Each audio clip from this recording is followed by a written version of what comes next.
Bonjour, nous sommes en 2018 dans le site de l'Institut Docteur Angélique dans une série de vidéos consacrée à l'étude de ce que c'est que cette purification qui quelquefois se réalise dès cette terre. Et pour illustrer ça, je voudrais raconter dans cette vidéo la vie d'un homme qui a été méprisé par l'histoire.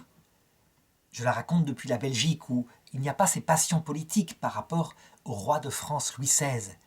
Alors qu'en France, on pourrait dire que tout est divisé, que ceux qui sont républicains, je dirais, répandent jusqu'à maintenant l'idée que c'était un roi benet, un roi nullissime, un tyran, etc. Tandis que ceux qui sont royalistes, au contraire, manifestent sa grandeur d'âme. La vérité est entre les deux, comme toujours.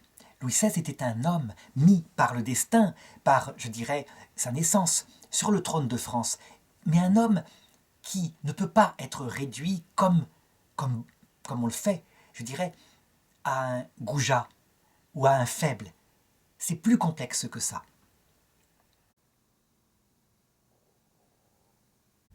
Je voudrais surtout montrer comment, dans sa charge de roi, eh bien, cet homme, avec ses qualités et ses défauts, eut, par sa foi, un comportement d'une très grande dignité, véritablement. Quelque chose qu'on ne peut qu'admirer. Alors, d'abord, il faut se rappeler que les ancêtres de Louis XVI sont Louis XIV, un roi extrêmement fort, un roi qui règne par lui-même, qui a une énergie, une intelligence du peuple, un manque de scrupules très fort. Et il dira d'ailleurs, comme testament, à son successeur, qui est encore enfant, « J'ai trop aimé la guerre et j'ai trop aimé le luxe ». C'était ses deux défauts. Ensuite, il y a eu le roi Louis XV, qui a régné, et qui lui aussi, quelque part, s'est montré un roi absolu, avec un certain pouvoir. Il avait des ministres qui, d'ailleurs, géraient cela par rapport à sa propre faiblesse. Tous les deux, Louis XIV et Louis XV, avaient des maîtresses. C'est-à-dire qu'ils manifestaient publiquement, au grand scandale des prêtres, mais je dirais, quelque part, à la grande admiration du peuple, une virilité exubérante. Si bien que, quelque part, l'honneur qui leur était donné par le peuple venait justement de ça, de cette autorité qu'ils exerçaient et de cette vie où ils manifestaient une grande virilité. Louis XVI, lui, il va être le premier roi, alors qu'il devient roi autour de l'âge de 20 ans, qui n'a pas de maîtresse royale, et ce depuis longtemps. Il n'a pas de maîtresse royale. Mais il a aussi d'autres défauts. C'est qu'il n'est pas trop porté sur le sexe. Il est très très timide par rapport à sa jeune femme, Marie-Antoinette. Et alors qu'ils sont mariés depuis 5 ans, il n'a pas consommé son mariage. Parce que pour lui, la gent féminine est mystérieuse. Donc il s'intéresse, il est un peu scientifique, il s'intéresse aux sciences, aux techniques, à l'exploration.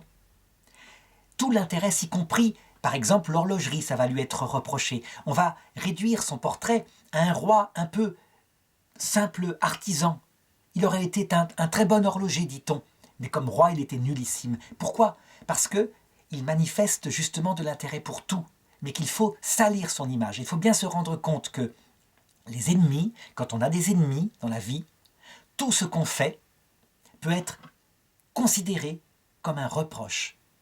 Ça veut dire que si c'était Louis XIV qui avait aimé l'horlogerie, les nobles seraient devenus en masse horlogers pour l'imiter. C'est Louis XVI qui présente une personnalité douce, respectueuse des autres, qui ne veut surtout pas que le sang coule dans son royaume. C'est un roi quelque part qui est humaniste, et donc qui est considéré comme faible. Du coup, tout ce qu'il fait est considéré comme ridicule. C'est un travers de l'être humain. On le voit beaucoup, par exemple, chez les psychiatres. La psychiatrie, on le sait, n'est pas qu'une science exacte, c'est comme la psychologie. Et donc il arrive parfois que lorsque quelqu'un est dans un centre psychiatrique, parce qu'il est soupçonné d'être dangereux ou fou, s'il se montre trop calme et qu'on considère qu'il est dangereux, on dira « il est en train de falsifier pour endormir ». Et s'il se montre trop nerveux, on dira « voyez, il est dangereux, il est nerveux ». Si après, on décide qu'il n'est pas dangereux, le même comportement sera pris à positif.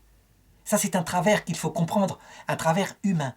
Eh bien, Louis XVI, tout va lui être mis en négatif. Alors que si on regarde les choses avec objectivité depuis l'étranger, on se dit que il n'était certainement pas fait pour régner, mais que, comme qualité d'homme, comme qualité profonde, c'est un homme honnête. C'est un homme qui devrait plutôt être, je dirais, un président d'une démocratie actuelle. Ça veut dire que son peuple lui est cher. Il prend certes des décisions, mais lorsque il y a des révoltes qui commencent à se pratiquer à Paris, il refuse qu'on tire sur la foule. Il pourrait faire tirer sur la foule. On sait à quel point, par exemple, Napoléon Bonaparte, qui est admiré par la foule, est un homme sans scrupules par rapport au sang des gens. Par exemple, quand la Révolution française est en danger à un moment donné, parce qu'il y a des manifestations de nobles ou d'anti-révolutionnaires à Paris, il poste 3 canons, il les met en axe de la rue, il fait tirer 5 ou 6 coups de canon, il y a une trentaine de morts, et ça s'arrête, c'est fini. C'est comme ça, pas de scrupules, on prend les moyens. On pourrait dire, certains l'ont dit, que Louis XVI aurait pu éviter des milliers de morts s'il avait été aussi comme ça, qu'il avait fait couler énergiquement le sang de quelques personnes, les choses se seraient arrêtées. Eh bien, jamais il n'a voulu. Et les gens qui l'entouraient disaient effectivement qu'il avait quelque part en lui quelque chose de faible. C'est sans doute vrai aussi. Un manque de décision, parce que des conseils arrivaient à droite à gauche, et lui, ce qui véritablement le travaillait fondamentalement, et qui montre qu'on a tort de dire que c'était un faible, c'était sa conscience chrétienne. Sa conscience chrétienne, c'est elle qui motivait à cause de l'éducation reçue par, je dirais, des précepteurs de haute qualité spirituelle. C'est sa conscience chrétienne qui motivait le fait qu'il ne voulait pas verser le sang du peuple, surtout pas.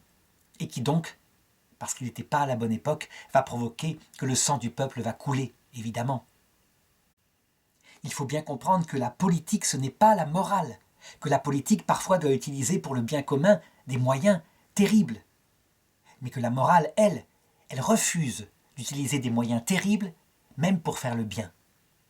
Ou elle dit en tout cas que ces moyens terribles, lorsqu'ils sont nécessaires, ils sont un mal et qu'on ne peut pas en être fier. Eh bien, Louis XVI, lui, il veut appliquer cette morale profonde, cette droiture dans le gouvernement.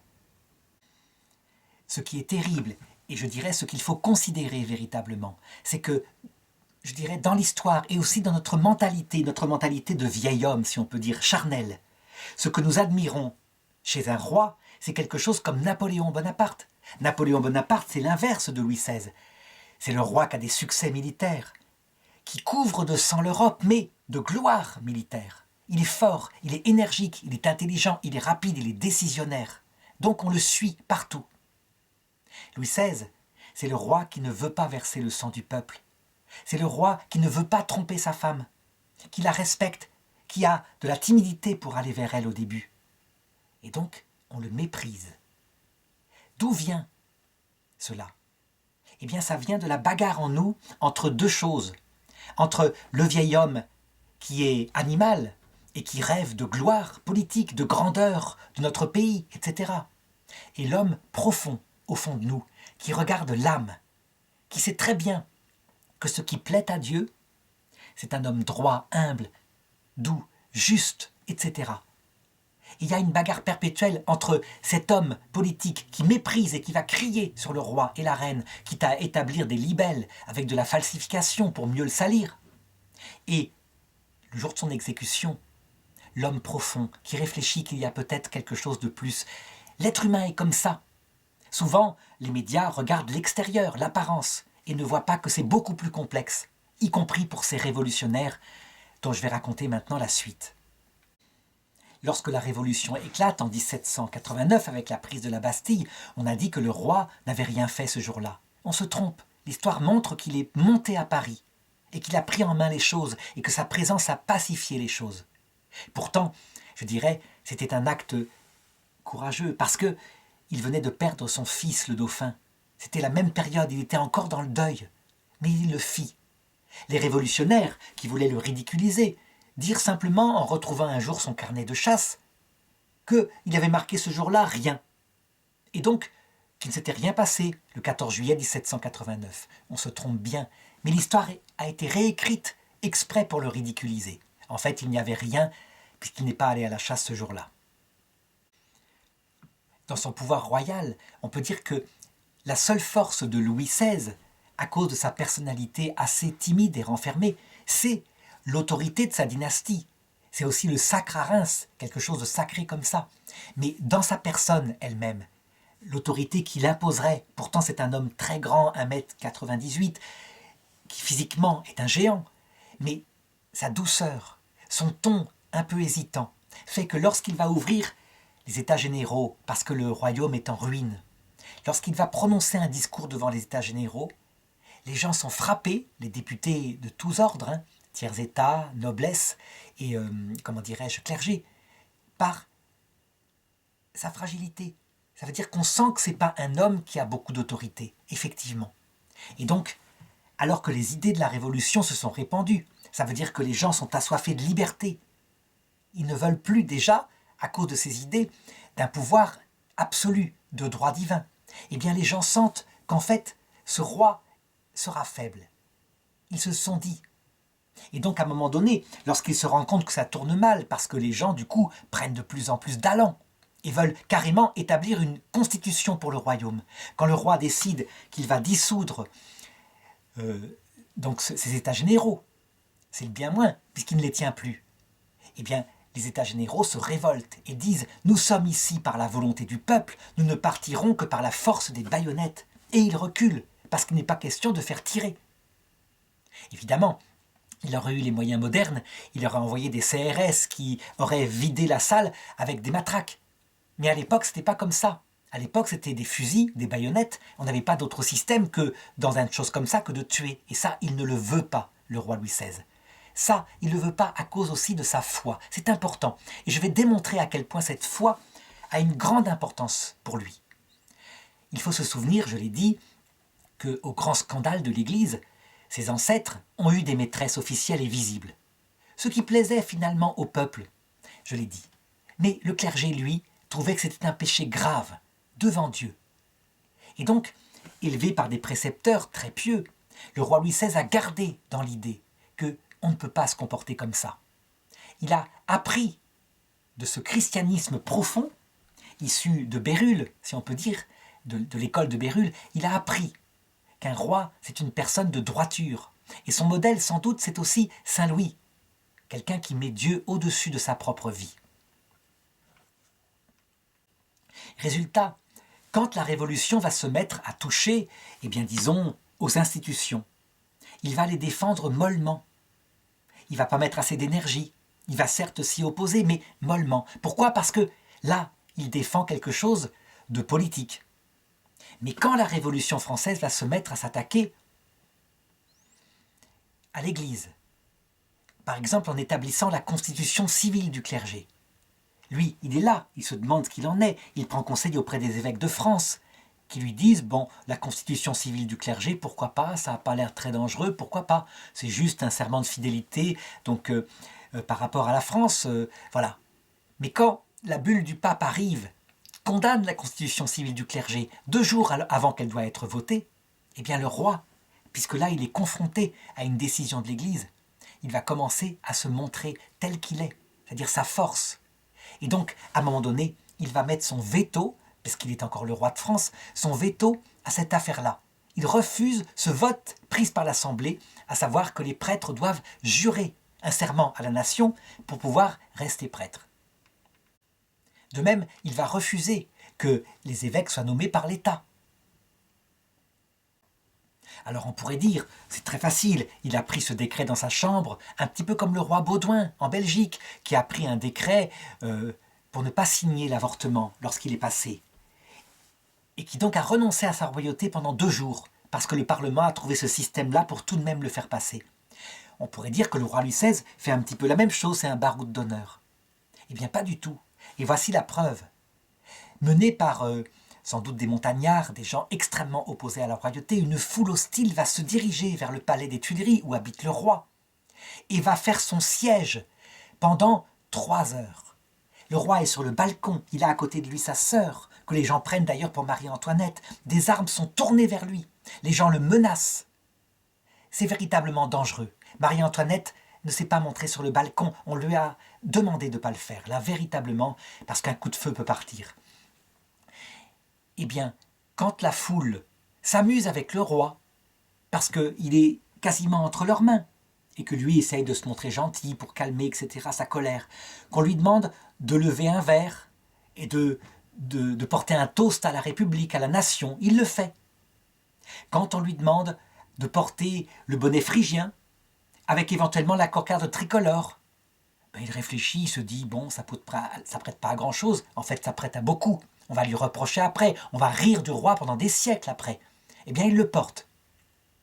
Mais quand on veut le pousser, parce que c'est le vrai motif de l'émeute, à retirer son veto, afin d'accepter la constitution civile du clergé, et c'est une foule véritablement hostile aux prêtres qui dit ça, c'est une foule qui, on le sait, va massacrer des prêtres par milliers, un peu plus tard pendant la Terreur, eh bien il ne cède pas.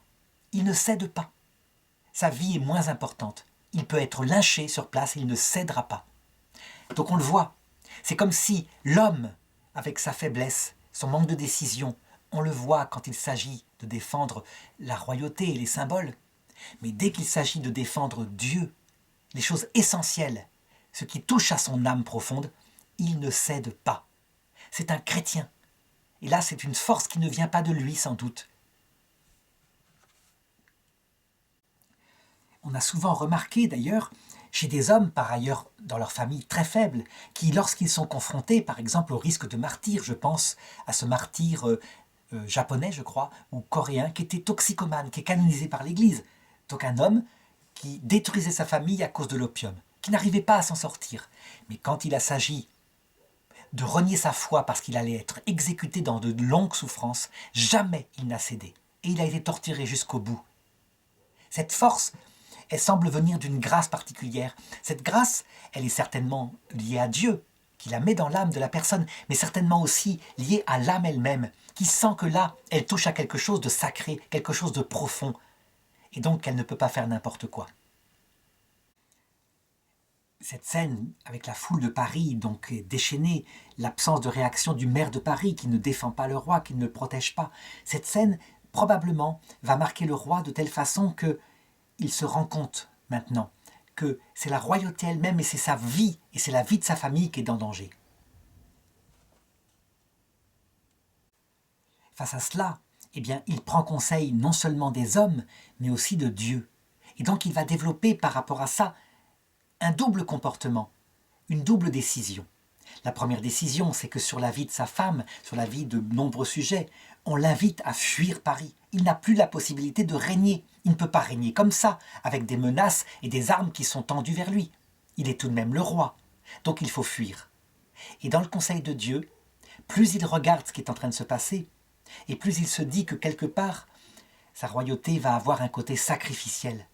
Pour le bien du peuple, il faut qu'il soit prêt à donner sa vie. Et il y pense, dès ce moment-là. Il a donc une réflexion profonde. On pourrait dire, mais tout de même, il n'y pense pas. La royauté, elle approche des 1000 ans, la royauté capétienne. Et donc, eh bien si, il peut y penser. Il se souvient que les choses peuvent basculer très vite. Il y a eu une révolution en Angleterre 2 siècles avant, et le roi a été tué. Ça peut lui arriver aussi. Toujours est-il que, divisé entre ce côté spirituel de sa mission, il est le roi sacré, et ce côté, je dirais, pragmatique, il décide, sur les conseils qui sont autour de lui, de fuir de nuit, d'organiser une fuite, non pas pour quitter la France probablement, mais en tout cas pour rejoindre des forteresses dans le nord de la France et pouvoir organiser de là, à partir du ralliement de l'armée, eh bien une reconquête du pouvoir et un établissement du pouvoir qui soit un vrai pouvoir royal qui puisse s'exprimer et non pas comme ça qui soit menacé. S'il avait pu réaliser cela, je ne sais pas s'il aurait pu éviter une guerre civile. Je ne sais pas. Parce que le peuple était très divisé. Lui pensait probablement, peut-être encore à cause de cette croyance dans son autorité, que comme le roi Louis XIV enfant qui avait fui au moment de la Fronde, il serait possible d'organiser le rétablissement de la royauté depuis une place reculée, et donc en évitant le maximum de faire verser le sang. Je ne suis pas sûr, ça serait passé comme ça, les choses avaient changé, les idées des Lumières étaient passées dans le peuple, véritablement. De plus, comme il avait décidé qu'il ne verserait pas le sang du peuple, eh bien, il n'aurait pas pu prendre les moyens nécessaires, vigoureux, je le dis, pour rétablir comme ça l'ordre. Toujours est-il qu'il part dans la décision, il part déguisé donc en domestique, dans une voiture qui serait la voiture d'une noble, qui est en fait la suivante de la reine. Il emmène les enfants. Les choses ne se passent pas bien, il y a un malentendu. Le régiment qui devait le rejoindre à tel endroit, ne le voyant pas arriver, pense que finalement il ne viendra pas. Il est reconnu à Varennes. Au début, les gens sont plutôt honorés de sa présence, puis comprennent qu'il y a quelque chose de louche. Il l'empêche de partir. Le lendemain matin arrivent des messagers de Paris qui disent qu'il ne faut surtout pas le laisser partir, qu'il s'est enfui ou qu'il a été enlevé. Donc on le ramène à Paris. Il revient à Paris et je pense que là, en revenant comme ça, piteux, alors que le peuple a toujours un petit peu d'honneur pour lui, il s'est dit dans sa tête que certainement la royauté était terminée cette fois. On peut dire que avant même Marie-Antoinette, et sans doute en même temps peut-être que sa sœur, qui est une sainte femme, qui elle a été toujours beaucoup plus lucide sur tout cela, eh bien, à un moment donné, il sait que les choses sont perdues. Et donc, il se tourne vers ce qu'il a reçu profondément, son éducation chrétienne. S'il doit mourir, il doit mourir comme un roi qui est le père de ce peuple qu'il aime. Il ne doit pas mourir dans un esprit de vengeance. Voilà ce qu'il se dit. À partir de son retour à Paris, évidemment, les choses vont s'empirer. Et il va subir, un à un, tous les avatars possibles. La séparation d'avec sa femme, la séparation d'avec ses enfants. Il a le temps de laisser à son fils une sorte de testament en lui disant « Jamais, jamais tu ne te vengeras de mon sang sur ceux qui l'ont versé. Je te le demande. » Le petit enfant, tout petit, ne comprend pas ce qui arrive, mais il lui a dit.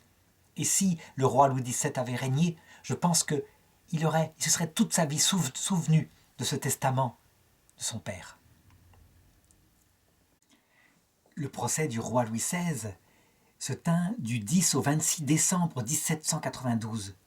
Et c'est intéressant de regarder ce procès pour voir un petit peu, je dirais, comment le roi, comme homme, fonctionne et comment le roi, comme chrétien, fonctionne. Comme homme, eh bien, il est confronté à des accusations qui sont parfois absurdes. En gros, on l'accuse d'avoir exercé son rôle de roi dans une royauté de droit divin à l'époque où il pouvait le faire. Et donc il répond simplement qu'à cette époque-là, il pouvait le faire. Donc un complot contre la République alors que la République n'existe pas, c'est véritablement des accusations absurdes. Lorsque les accusations sont lourdes et trop gênantes, comme par exemple quand on lui parle de cette armoire de fer qu'on a trouvée aux Tuileries et où il y a de la correspondance avec l'étranger, l'organisation de choses qu'il fait comme il le peut, eh bien, il dit qu'il ne connaît pas cette armoire de fer, il nie pouvoir la connaître, ce qui est probablement un mensonge. Ça veut dire qu'il se défend comme il le peut quand les choses sont trop graves. Donc, il manifeste son caractère. Il se défend par la loi, il se défend pied à pied, parfois quand c'est trop grave, il nie et il fait comme il peut. C'est un homme comme les autres.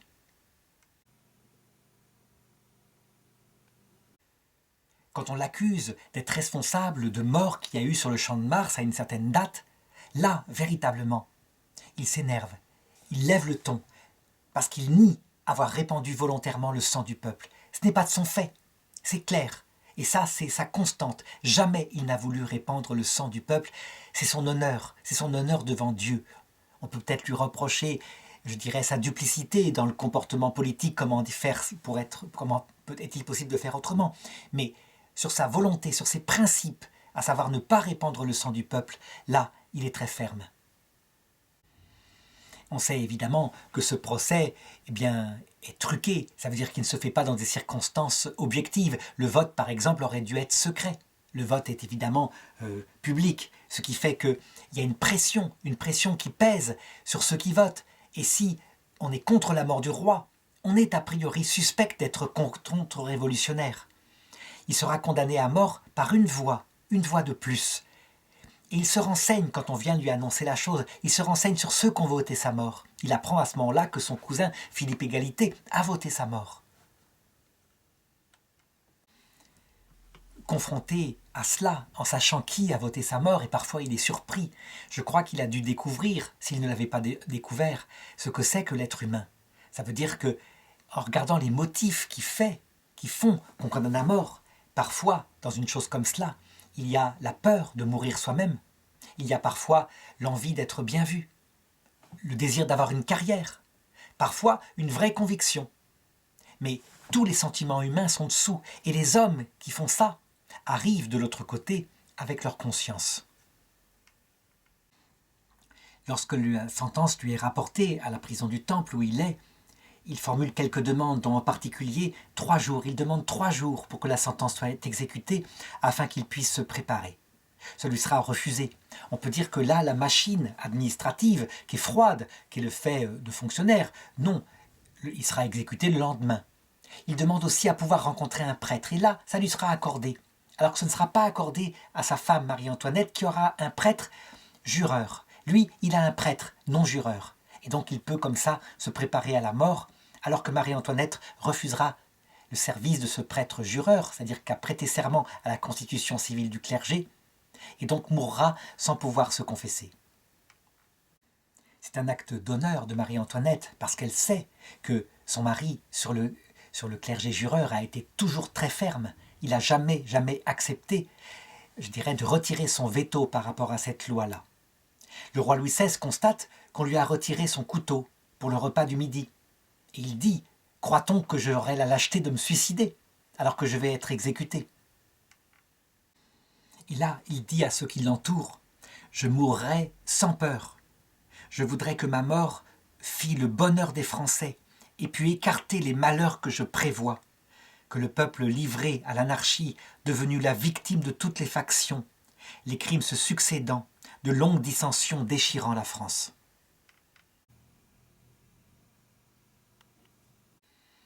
On lui accorde aussi, la veille donc de son exécution, de recevoir la famille royale. Il reçoit sa femme, Marie-Antoinette, et leur fille, leur fils, le petit dauphin. Il reçoit aussi sa sœur, qui a toujours tenu à rester auprès d'eux, de ne jamais les abandonner. C'est là qu'il fera promettre à ce pauvre petit garçon de ne jamais venger sa mort. On sait tout ça parce que leur entrevue ne fut pas secrète. Il y avait des gardes qui observaient la scène, évidemment, qui voyaient ce qu'ils pouvaient donner comme directive. Ce qui caractérise la mort de Louis XVI, c'est la façon paisible dont il y va. Il meurt véritablement sans haine. Il a subi tous les avatars et il meurt sans haine. Le matin, on le réveille à 5 heures du matin. Et là, très vite, il va assister à la messe avec ce prêtre qui l'accompagne.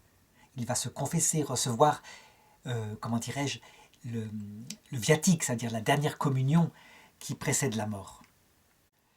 Il a cette apparence de calme lorsque, je dirais, le bourreau vient le chercher pour le mettre dans cette charrette. Il a cette grande dignité, sans doute, cette joie parce qu'il va aller au ciel. La foule sur le passage, se comporte parfois dignement, et en majorité plutôt dignement. Les volets sont fermés. Il n'y a pas trop de cris. Il y a des cris, évidemment. Il y a toujours des excités qui chantent la carmagnole, etc. Mais pas tant que ça. On raconte que dans ses dernières volontés, le roi Louis XVI avait demandé que sur le chemin on s'arrête pour qu'il puisse se recueillir à l'église Notre-Dame de Bonne Nouvelle.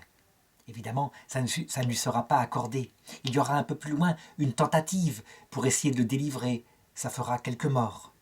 Il y a évidemment des gardes nationaux partout, c'est impossible. Et il va arriver à l'échafaud. Et là, alors qu'il monte sur l'échafaud, il y a les tambours qui battent. Parce que on veut solenniser cette exécution. Il y a cette foule qui assiste aux choses. Au lieu de se diriger directement vers la guillotine, il se dirige sur le côté, il fait signe aux tambours de se taire, et les tambours obéissent, ils se taisent.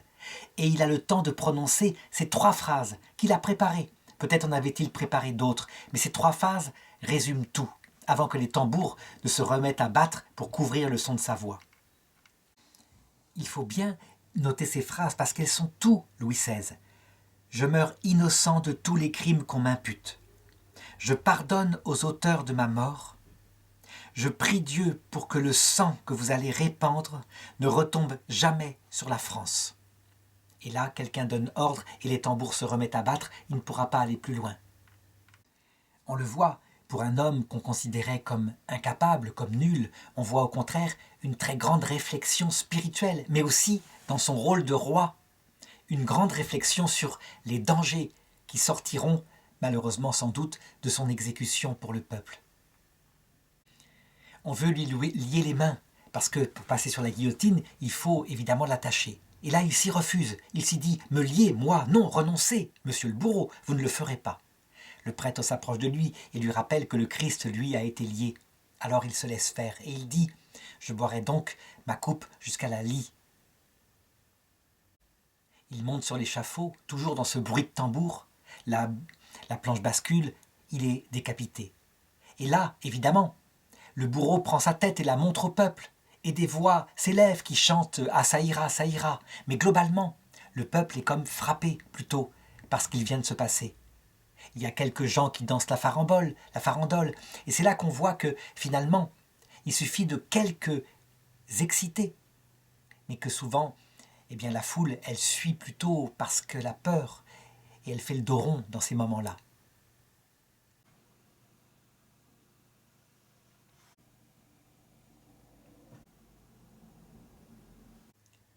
Et le corps du roi est là, sur l'échafaud, et on voit des gens s'approcher, et des gens qui se mettent à recueillir du sang du roi sur leur mouchoir. Quelquefois par superstition, il y a quelqu'un qui, paraît-il, aurait lancé 3 fois du sang sur la foule en disant « Le sang d'un roi, ça porte bonheur ». Et puis d'autres le font en se mêlant à cela parce qu'ils veulent recueillir des reliques de cet homme qu'ils considèrent comme étant mort en odeur de sainteté. Évidemment, il y a là des révolutionnaires qui mettent une garde autour du corps du roi, qui se disent qu'il ne faut pas récupérer des reliques, qu'il va y avoir un culte pour lui, donc il faut empêcher que cela arrive. Certains réussiront tout de même à récupérer quelques cheveux du roi et de son sang. Le corps est ensuite emmené en charrette, et après un service funéraire qui lui soit accordé par des prêtres assermentés, eh bien, il sera mis dans une fosse commune avec la tête entre les jambes et de la chaux vive par-dessus et enterré pour que personne ne vienne récupérer des reliques. En 1815, lors de la première chute de Napoléon, lorsque Louis XVIII prendra le pouvoir, il fera déterrer le corps de son frère et il le fera enterrer dans quelque chose, je dirais, de plus digne d'un roi. Certaines personnes, profondément croyantes après la mort du roi, en observant son comportement, voulurent obtenir qu'il soit déclaré vénérable, ou même fêtèrent, plutôt, oui c'est ça, fêtèrent le jour de son anniversaire et se confièrent à sa prière. Est-ce qu'on peut dire que le roi Louis XVI est mort comme un saint? Je dirais qu'il a manifesté, en tout cas, qu'avec le caractère dont il avait hérité, les faiblesses dont il avait hérité, quand il s'est agi de défendre le peuple comme il le pouvait, eh bien, il était là. Évidemment, on pourrait lui reprocher au point de vue politique d'avoir été absolument aveugle et que peut-être il aurait dû faire quelques exécutions pour éviter tout le malheur qui vint après, avec la terreur par exemple. C'est facile à dire après coup, évidemment, et on est beaucoup plus intelligent pour juger de l'histoire une fois qu'elle est réalisée. En tout cas, dans ses intentions, c'était de ne pas faire couler le sang du peuple. Au point de vue chrétien, il a montré une détermination sans faille. Lui, de caractère plutôt indécis, a montré là une grande dignité à cause de son amour de Dieu, de son Église. Véritablement. Il était parfaitement conscient sur la fin de sa vie que sa mort avait un impact qui n'était pas que la mort d'un individu, c'était la mort d'un roi. Et véritablement, comme roi, il a prié pour le peuple. Ce qu'il avait prévu en voyant l'acharnement de ceux qui étaient dans la haine, aussi bien de la royauté que de la religion, ce qu'il avait prévu se réalisa même de manière terrible. Et on sait que la Révolution française, au nom de la liberté, des droits de l'homme, fut responsable du premier génocide, au sens propre du terme. Génocide, c'est-à-dire mort, exécution d'un peuple entier, en Vendée, lors de la révolte des paysans vendéens français contre la Révolution. Mon avis est que ce roi, dont la mémoire n'a jamais été réhabilitée, qui est méprisé par le peuple, souvent considéré comme un incapable, parce qu'il leur paraît avoir manqué d'autorité, et comme dans une école, un prof qui n'aurait pas d'autorité est méprisé, eh bien en fait, au point de vue de l'homme, est véritablement un homme de Dieu, qui a montré un modèle de grande dignité. Évidemment, étant dès le départ moins attaché aux choses futiles que sa femme, la reine, qu'il aimait de tout son cœur, sa purification parut plus facile et il prit les choses souvent très philosophiquement, comme si, je dirais, sa mort n'était rien, alors que pour la reine, ce fut un arrachement, arrachement sur arrachement, et en particulier dans sa maternité, lorsque son fils lui fut ajouté. Donc le martyre et la souffrance de sa reine fut beaucoup plus forte, peut-être parce elle avait beaucoup de choses, beaucoup plus d'attachement à cette terre. Dans les deux cas, chacun avec son caractère, me semble-t-il, est au ciel grand, parce que ils sont le modèle de cette purification qu'on vit tous tôt ou tard, et quelquefois en mourant simplement comme des vieux dans un hôpital de vieux, mais qu'on vit tôt ou tard, ici-bas ou dans l'autre monde, pour entrer dans la vie éternelle. Toujours est-il que je ne serais pas étonné que si quelqu'un se confiait par la prière, comme on le fait souvent, à Marie-Antoinette et au roi Louis XVI, je ne serais pas étonné que, quelquefois, Dieu permette des miracles par leur intercession. Non pas qu'ils soient plus saints que d'autres, mais parce que véritablement, dans ces circonstances terribles, je pense qu'ils ont manifesté vers la fin de leur vie, au moment de leur exécution, qu'ils étaient totalement détachés d'eux-mêmes et totalement donnés à Dieu et au prochain, pour la vie éternelle. Le roi Louis XVI, c'est certain, son peuple et son amour pour Dieu étaient au-dessus de ta propre vie, et il l'a donné pour la France.